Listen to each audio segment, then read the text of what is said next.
Hello, it's Polish Paul VR, welcome to the channel. Let's do some PSVR2 news. We got some stuff to talk about, so let's talk about it, and we're gonna begin from Crossfire Sierra Squad. Let me bring it up to the screen, and then after that we're gonna look at the maybe release date trailer for the tennis on court. But anyway, I want to talk about Crossfire quickly. So the developer posted little poll saying, alright mercenaries, what's your playing style, blah blah blah. Of course I put single player, and single player as always is the winner. But anyway, that's not what I want to talk about. Somebody asked them questions on the UK PlayStation Store, and I think that's the case for Europe as well. We still can't pre-order and pay. No price either. Any ideas when? And the developer said early next week you should have price and probably be able to pre-order. So just wanted to bring it up. If you've just been struggling to pre-order. Now, we've got release date trailer here for Tennis on Court, of course, published by amazing Perb Games. The game coming on 20th of October. I remember playing Virtua Tennis, was it 2, on Dreamcast, and I absolutely spent too many hours in it. And this gives me similar vibes, so, you know, I'm definitely gonna want to check this one out. So far, okay, so yeah, so this is we see in the player. I just wanted to talk about the stadiums, that's it. So finally, I couldn't find many footage with stadiums with people in. I think in past they was like temporary. Now they added some 3D models, but there is still some 2D models, but I suppose you'll be concentrating on the gameplay itself. And this game looks like it's got great physics, career mode, progression mode, you know, customizations and everything what you want from the game. So sounds very interesting, and there you have it, 20th of October. In other news, now something different. Take-Two CEO been talking about their stuff. Some interesting takes. First of all, we are on IGN website here. Strauss Zelig, at least mid-generation upgrade don't really impact much. That's what he's saying.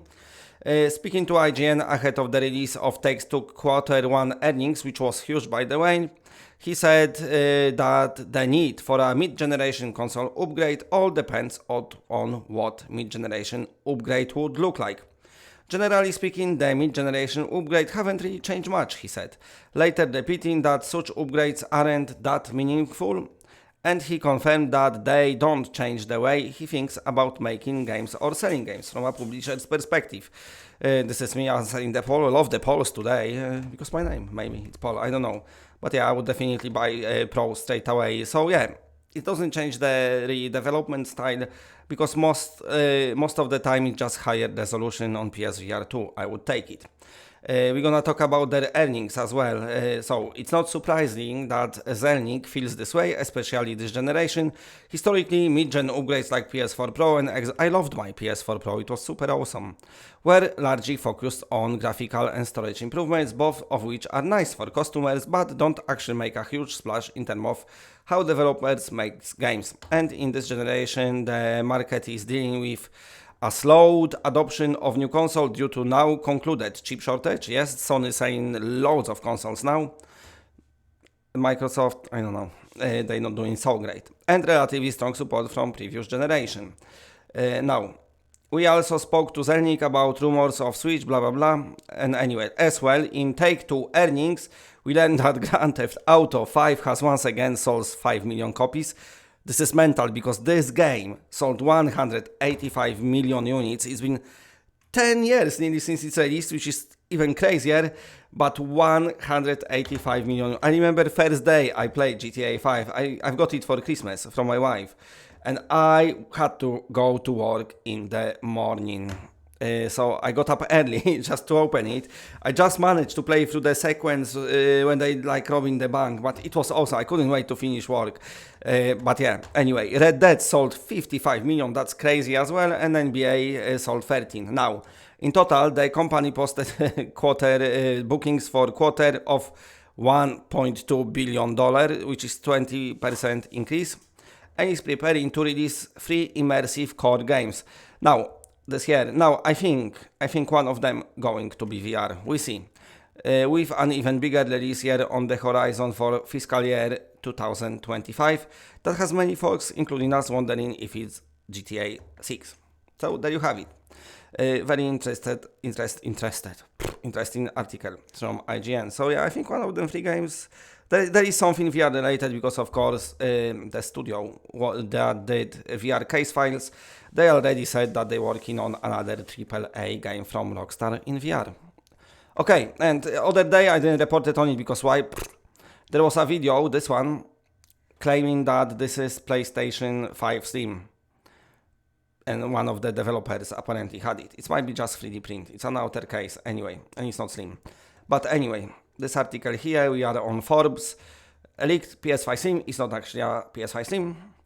On Friday, a video, yeah, so this is that video. It appears to just be the outer shell, not the full unit, and it has this distinctive line running through the middle. But the fundamental shape is the same as the original, and many commented that if that was PS5 Slim, it should not look very slim. That's because it's not PS5 Slim, most likely. Not that this is a 3D printed fake necessarily, but Tom Henderson, so he leaks a lot of stuff and he really good with leaking. Who has been reporting on new PS5 hardware for a while now, believe that this is an upcoming model of the PS5 with detachable disk drive. Who knows, Sony releasing a lot of hardware. It looks like this generation is Sony doing selling hardware. They've done already new Sense controller. Apparently there's gonna be PS5 Pro. They've done PSVR2. They're doing Project Q. They got Sense 3D headphones. They're just doing a lot of hardware. So I wouldn't be surprised if that was another hardware that they're going to release. I've got PS5 without the disk drive. I'm all digital now. It stands here. You can't see it, but it's here. I don't know. Maybe you can. Maybe if I move camera. It's right next to me. That's my PS5. Anyway. Okay. Just have to do it like that now. If you buying yourself VR prescription lenses, this is me doing my bit of advertising for myself. Then if you go to vrrock.com, down there, if you use at the checkout code POLVR, then you'll be able to get yourself yours very nice things what you bought for 10% off. The link is in the description. You can see them prescription lenses in the background, how you attaching them. So yeah, 10% off, not only for the VR prescription lenses, but also for all the other stuff what you buy from website. So PolVR at the checkout, the link is in the description. And of course, big shout out to all the patrons. You can see them scrolling down here in the background. Very appreciate your support. You are all awesome. So yeah, thank you very much. And of course, for all the other PlayStation VR2 stuff, stay tuned to the channel. And as soon as I got something for you, I will do a video right away. And for now, that's it. Bye.